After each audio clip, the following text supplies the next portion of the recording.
मोर भाई, तिनके तो इस तूफान में टिक नहीं पाते। मैं ऐसा घर कैसे बनाऊं? मैं तुम्हें अपने मोर पंख देता हूँ जो झड़ चुके हैं। इन पंखों में कुदरत की ताकत है। अगर तुम इनका घर बनाओगी तो वो न केवल सुंदर होगा बल्कि लोहे जैसा मजबूत भी होगा। सूरज की पहली किरण अभी निकली भी नहीं थी कि रानो अपने काम में जुट गई। उसे पता था कि अगर दोबारा बारिश हुई तो उसके बच्चे बीमार पड़ जाएंगे। उसने जंगल के सबसे पुराने और खुशबूदार चंदन के पेड़ को अपना नया ठिकाना चुना। बच्चों, ये साधारण पंख नहीं है, इन्हें बहुत प्यार और सावधानी से लगाना होगा। एक एक पंख को ऐसे जोड़ो जैसे हम एक सपना बुन रहे हों।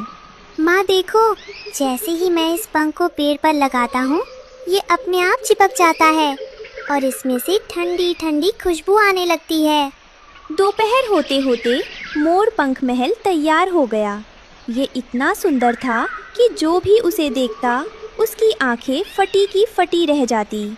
लेकिन रानो को नहीं पता था कि ये सुंदरता मुसीबत भी ला सकती है। यही तो जादू है बेटा। मोर भाई ने कहा था कि ये घर हमें हर आफत से बचाएगा। तभी चंदन के पेड़ के तने से एक पुरानी और डरावनी आवाज़ गूंजती है। पेड़ के तने पर एक चेहरा उभर आता है।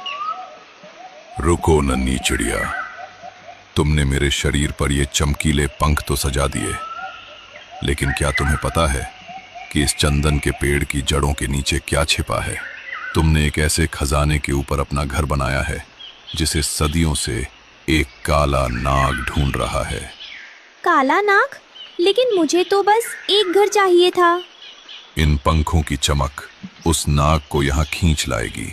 अब ये घर तुम्हारी सुरक्षा करेगा या तुम्हें खतरे में डालेगा, ये तुम्हारी किस्मत तय करेगी। पेड़ का चेहरा गायब हो जाता है। अचानक सन्नाटा छा जाता है। कालू और गोरी रात भर बारिश में भीगे थे। उनका लकड़ी का घर बह गया था। लेकिन जैसे ही उनकी नज़र रानो के नए घर पर पड़ी, उनकी थकान गायब हो गई और आंखों में लालच की चमक आ गई।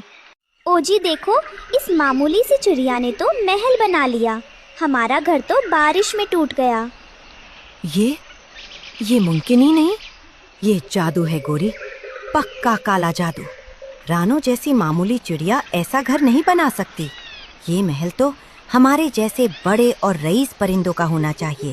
कालू और गोरी जोर से चिल्लाते हुए रानो के घर के बाहर उतरते हैं।